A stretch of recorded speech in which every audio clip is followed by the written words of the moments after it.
Fala tricolor de toda a terra. Voltamos com mais notícias do nosso amado clube.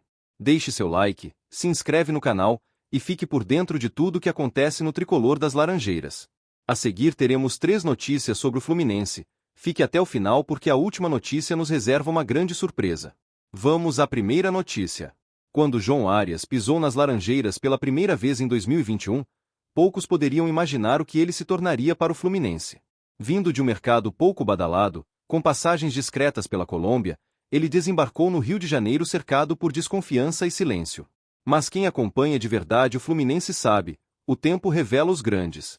E Arias, com sua entrega, sua garra e seu talento inegável, se transformou em um ídolo do nosso tricolor. Na última sexta-feira, após uma emocionante partida contra o Cruzeiro no Maracanã, que serviu como uma verdadeira cerimônia de despedida, Arias oficializou sua ida para o Wolverhampton, da Inglaterra. Mas ele fez questão de deixar claro, não é um adeus. É apenas um até breve. O colombiano usou suas redes sociais para se despedir da torcida tricolor com uma mensagem que arrancou lágrimas dos olhos de muitos torcedores. Com palavras sinceras, gratidão transbordando e um carinho palpável, Arias mostrou mais uma vez que não era apenas mais um estrangeiro de passagem. Ele entendeu o que é o Fluminense, sentiu o peso da nossa camisa e devolveu tudo em campo com a mesma paixão com que a torcida canta nas arquibancadas. E não foi só um bom jogador. Arias virou símbolo. Ídolo. O camisa 21 sempre jogou com o coração. Atuando como meia, ponta, às vezes até improvisado, nunca se escondeu. Era ele quem puxava o time quando a bola queimava, quem chamava a responsabilidade nas partidas grandes, quem vibrava com a torcida como se fosse um de nós. E de fato virou um de nós. A conexão que criou com o torcedor tricolor é daquelas que o tempo não apaga. A negociação com o clube inglês foi digna de novela, mas com final feliz, ao menos do ponto de vista financeiro. O Fluminense bateu o pé e não aceitou a proposta inicial do Wolverhampton. Queria mais, porque sabia do valor que Arias tem. E conseguiu. Foram 22 milhões de euros, o equivalente a cerca de 142 milhões de reais. Um negócio enorme. O tricolor ficará com 90% dos direitos negociados, e ainda manteve 10% de olho numa futura venda. É como se o clube dissesse, ele pode até ir agora, mas sabemos que o mundo ainda não viu tudo que Arias pode fazer. Do valor total, o Fluminense embolsa 11 milhões de euros fixos, cerca de 71 milhões de reais, e outros 5 milhões de euros condicionados a metas do atleta, que podem chegar a mais 32 milhões de reais. O restante vai para o Patriotas, clube colombiano que detinha metade dos direitos econômicos do jogador. O mais interessante é que o próprio Patriotas aceitou reduzir sua parte, algo raro em negociações desse porte. Tudo para que a venda fosse possível e o tricolor carioca pudesse sair valorizado da transação. Esse desfecho é, também, uma vitória do planejamento. Por diversas vezes, o clube tentou adquirir os 50% restantes do jogador, sem sucesso. Agora, com a proposta firme do Wolverhampton na mesa, o tricolor negociou com inteligência, garantindo uma fatia maior do montante final e preservando uma parte dos direitos futuros. É a prova de que, além de formar ídolos em campo, o clube também começa a se destacar nas negociações nos bastidores. É importante lembrar que a cláusula de preferência foi incluída no contrato. Ou seja, se Arias decidir voltar ao futebol brasileiro no futuro, o Fluminense terá prioridade para repatriá-lo. Isso é simbólico. É como se, mesmo partindo, ele deixasse uma janela aberta no coração tricolor, e no dele também. Ele mesmo disse, é só um até breve. A trajetória de Arias no Fluminense não foi linear.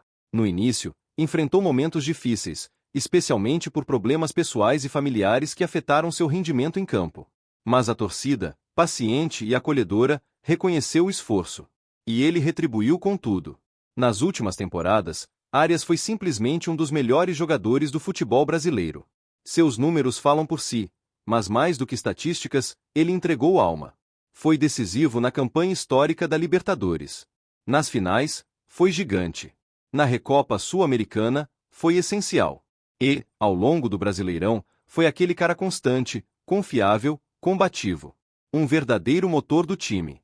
Ver Arias vestindo outra camisa agora dói. É impossível negar. Mas ao mesmo tempo, há um orgulho enorme.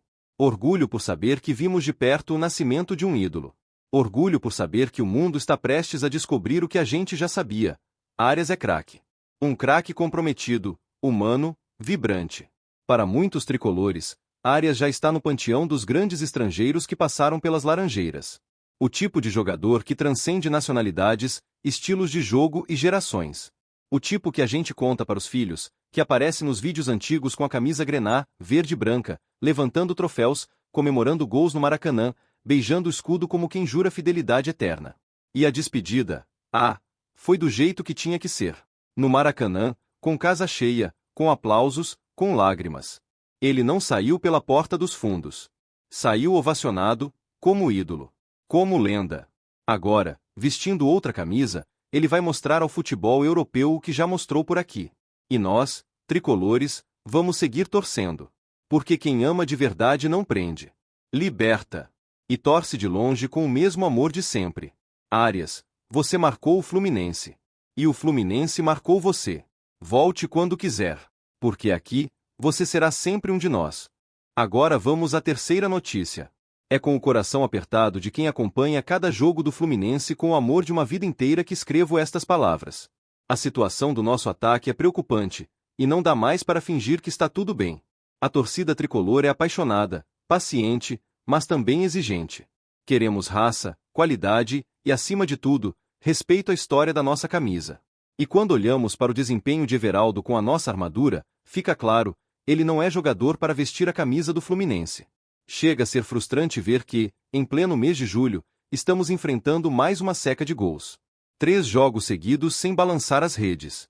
Isso num clube que tem tradição de formar grandes atacantes, de marcar presença ofensiva, de emocionar com viradas históricas. A saída de João Arias já deixou uma lacuna difícil de preencher, e a diretoria precisa agir com urgência no mercado. Não dá para continuar apostando em jogadores que não demonstram capacidade de assumir esse protagonismo. Everaldo, infelizmente, não correspondeu às expectativas. Chegou como opção de banco para Cano, mas, com o tempo, acabou ganhando mais espaço do que merecia. Só em 2024, já são 33 partidas com a camisa tricolor. Ele é, ao lado de Martinelli, o terceiro jogador que mais entrou em campo neste ano. Mas a quantidade de minutos não se reflete em qualidade. Com 5 gols marcados, o desempenho dele é muito aquém do que se espera de um camisa 9.